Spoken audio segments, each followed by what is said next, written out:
Hello, everyone, and welcome to the Down Syndrome Center podcast. As always, I'm your host, Dr. Kishore Vellody, and there is an area of medicine that we don't get trained very well in medical school, I'll be honest, and that is in dental care in general. And so as I remember taking over this Down Syndrome Center, oh my goodness, 11 years ago now, almost 12 years now, the idea of being able to help a lot of these children with their dental care was something that I really wasn't prepared for. And I'm so glad to have such a supportive team here at Children's Hospital. You guys can listen to a prior podcast that I did with Dr. Brian Martin about a year ago on general dental issues. But since then, several of you have asked questions about orthodontic care.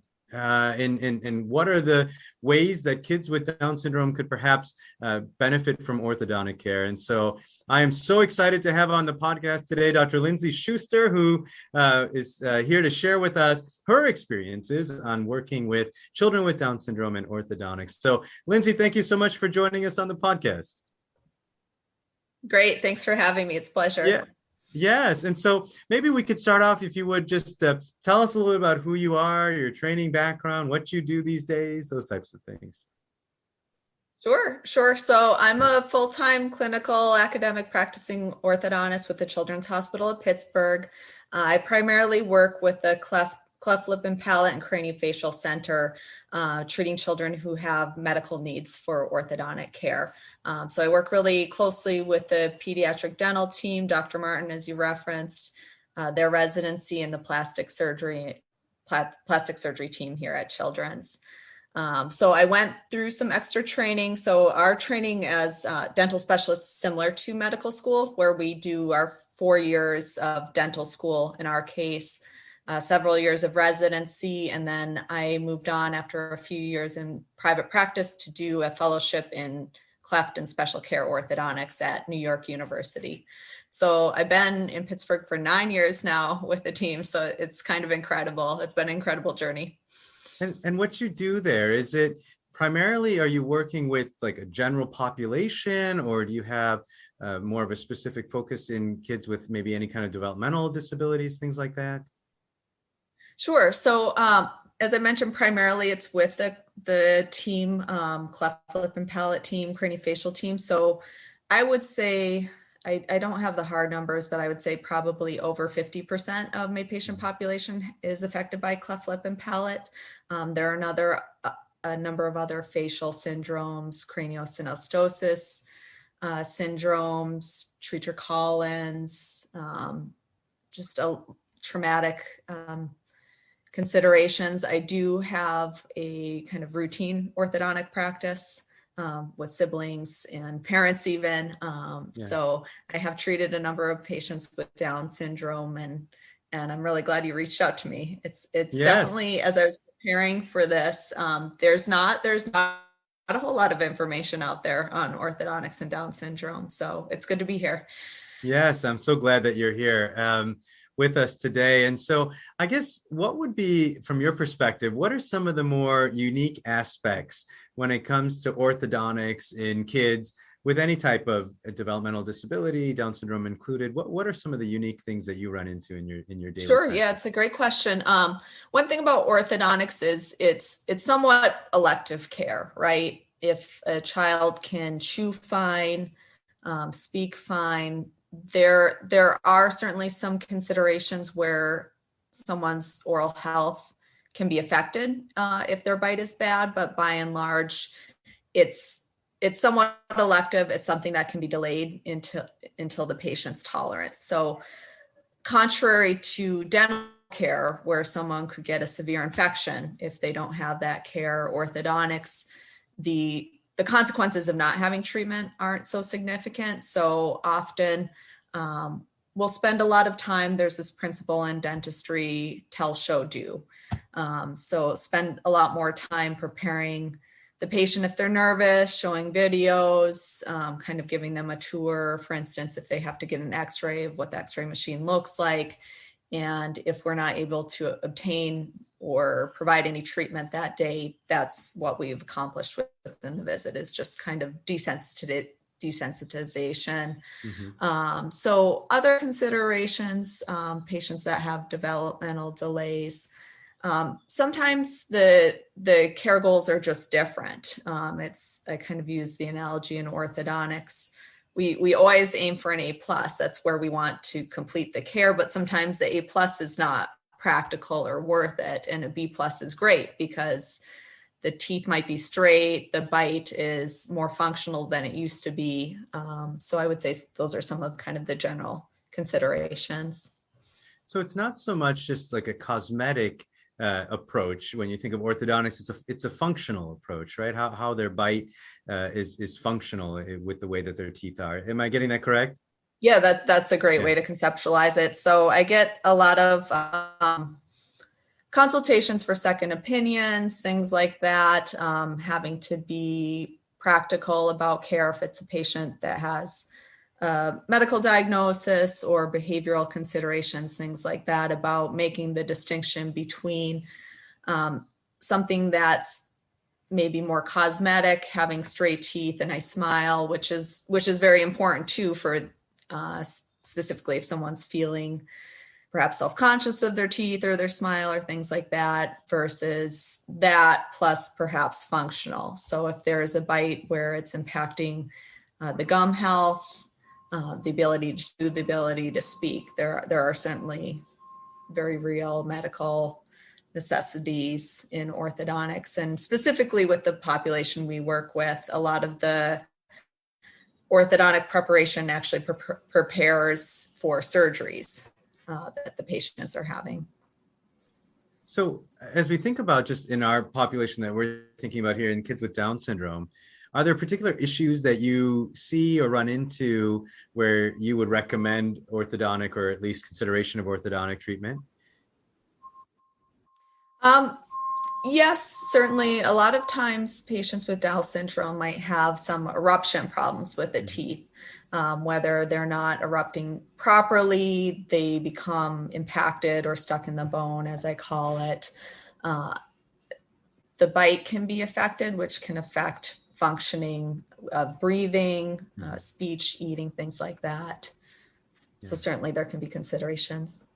And one of the things that we've seen every once in a while, and I was thinking about this the other day, that sleep apnea being so common in people with Down syndrome. I've seen people talk about how the palate being high arched in a lot of people with Down syndrome, that orthodontic care, particularly flattening out of that palatal area, may be beneficial in sleep apnea. Have you seen anything like this in any of the patients that you followed? I'm aware of it being a consideration. So it brings up a really great point about some of the bite problems that occur in patients with Down syndrome. So the upper jaw is often small, and there are a lot of different terms for that. Orthodontists will call it class 3 or maxillary hypoplasia, which means a smaller upper jaw that can cause crossbites with the front teeth. You referenced the high-shaped palate, or the V-shaped palate rather. That can be related to a crossbite with the back teeth. So what that means is the upper jaw and the upper teeth are narrow relative to the lower teeth, and that should be the opposite. So a lot of times the reason that can occur is if the tongue posture, say someone's a mouth breather, which is very common in patients with Down syndrome, the tongue is not in its typical position where it's sitting, resting up between the upper teeth. So what happens is the upper jaw just becomes smaller as a result. So sleep apnea is a consideration for patients with smaller jaws, Down syndrome or not.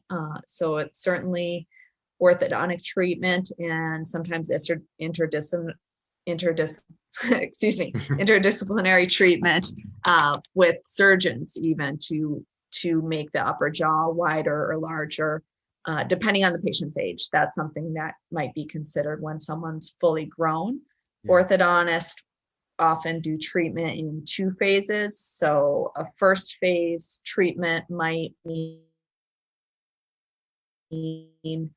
putting a palate expander in, getting the upper jaw to be wider, some early bite correction considerations, and basically just making sure that the teeth erupt into the proper position. So sometimes we'll have to selectively remove baby teeth to let adult teeth come into the proper spot if there are extra teeth or teeth that just aren't useful. But to your point, The bite problems can certainly affect sleep quality. So there are early phase considerations that orthodontists can help with, and later phase considerations that orthodontist, possibly paired with interdisciplinary treatment with surgeon, can help with as well. Okay. So I guess we've touched on some of them, but what are the treatment options that you find to be helpful or beneficial in people with Down syndrome?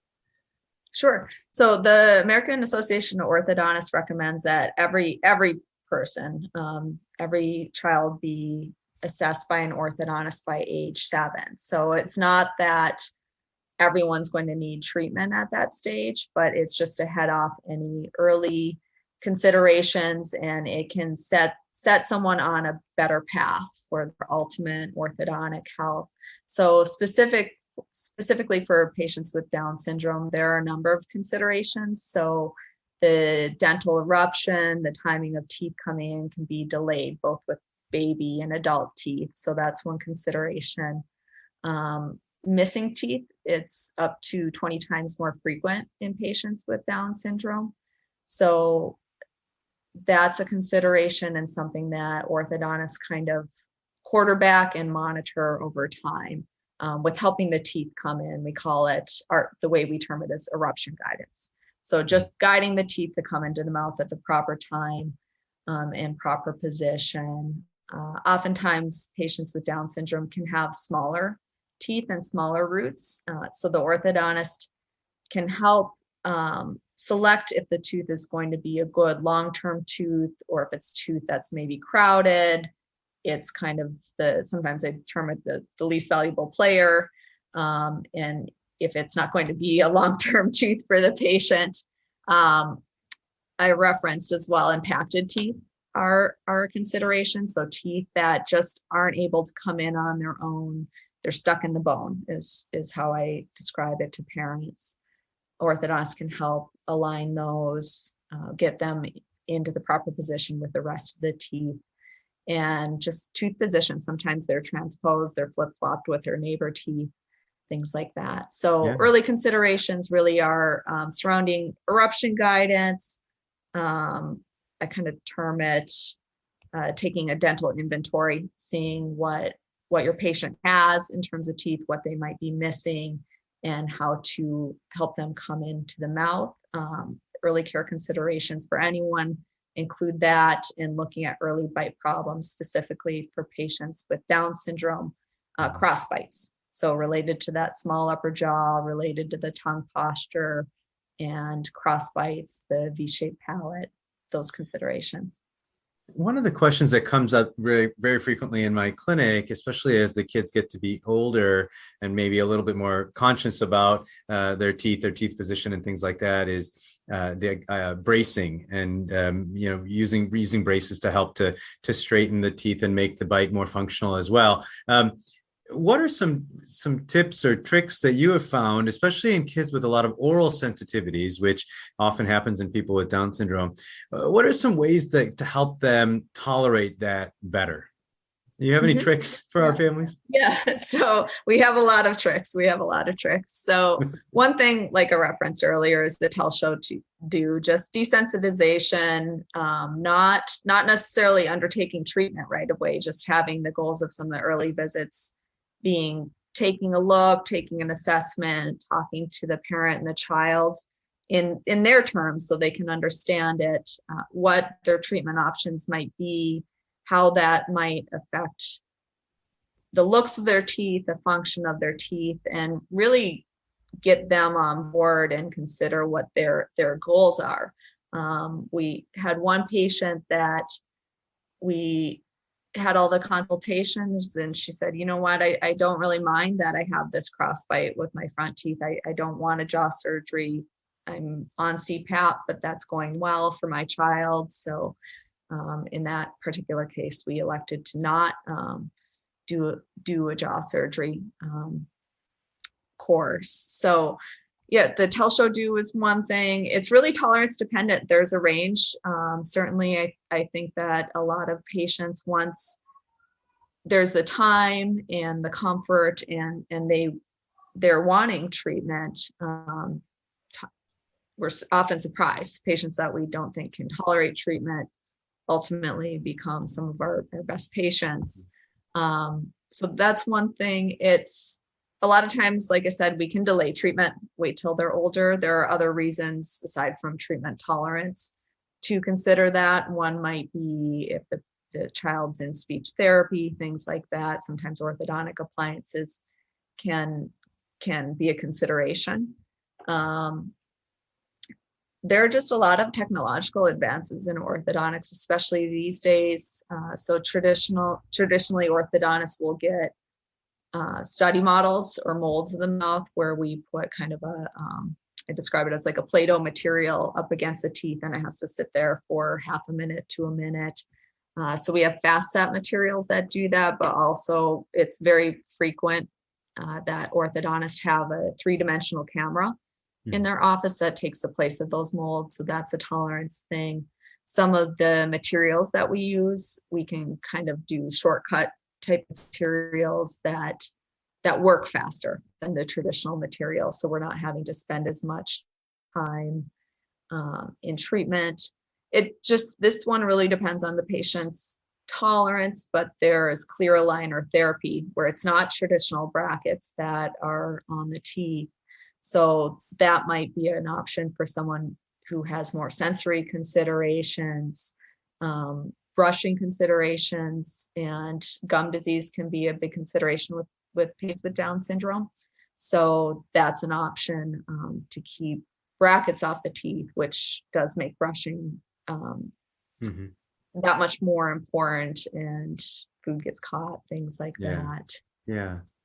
So I know when we refer kids, let's say, to the general dentist, if the general dentist either feels overwhelmed or doesn't know exactly how to work with the kids, we'll often refer them in to a pediatric dentist, very often here at Children's as well.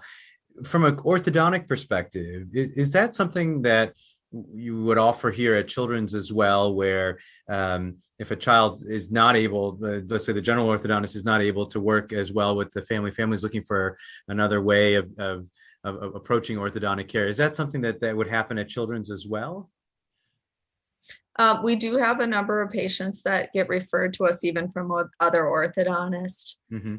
Sometimes just in terms of the consultation process, getting to know the patient, getting to know the families, we mutually decide that, let's see you in another year and see where things are, or proceed to treatment. So it's just a range. We're pretty accustomed to coaching patients who might be nervous, things like that through therapy. And it brings up an important point. I see a range of the parents' desire for treatment for their child, and having really clear discussions about what's possible, what's really necessary, what's going to benefit the health for the child. So in a consideration where maybe the patient just really would not tolerate things well, it's very common we get a question, well, can my child be sedated for orthodontics? And that's something that's an important option for dentistry, because again, if someone has a cavity, it can lead to a really serious infection, but it's maybe not so important in orthodontics. With orthodontic therapy, if you've had braces, you know that it's a lot of visits, it's a lot of taking care of things at home, compliance with food, things like that. So I can't think of one single case where we've pursued sedation for therapy, because it's just not practical. If the initial treatment not tolerated, it's not going to be able to be tolerated for the years and all the visits that orthodontic treatment requires. Yeah, so it sounds like so many things that we talk about in Down syndrome, a lot of preparation, making sure that the child is prepared for whatever is to come, and that they're able to tolerate it is a really big part of not necessarily rushing into a therapy, but making sure that they're going to tolerate it before even beginning the treatment course. Is that an accurate way of saying it? Yeah. Okay. Right. Definitely. Well, this has been great. I appreciate so much you coming on and sharing your expertise with all of our families. Is there anything that you would want to share before we close the podcast, or do you think we've touched on everything pretty well? I think we've touched on things pretty well. I would say that the big thing for patients is to have a dental home. That's a concept in dentistry that there's someone watching after them every 6 months, because if the teeth aren't healthy, they're having orthodontic therapy is really second fiddle to that. And making the orthodontist part of the team with the pediatrician, the cardiologist, as I said, of course, the dentist, perhaps consultation with other interdisciplinary needs, such as jaw surgery, things like that. So, in the AAO's recommendation, everyone by age 7, and we can see if there are any early care considerations, and also establish essentially an orthodontic home, because often we'll follow patients over the course of their dental development. Yeah. Well, thank you so much. And for our listeners, I really hope that you found this as informative as I did. I actually was not aware of the AAO's recommendation until today. So this is great to know this information today.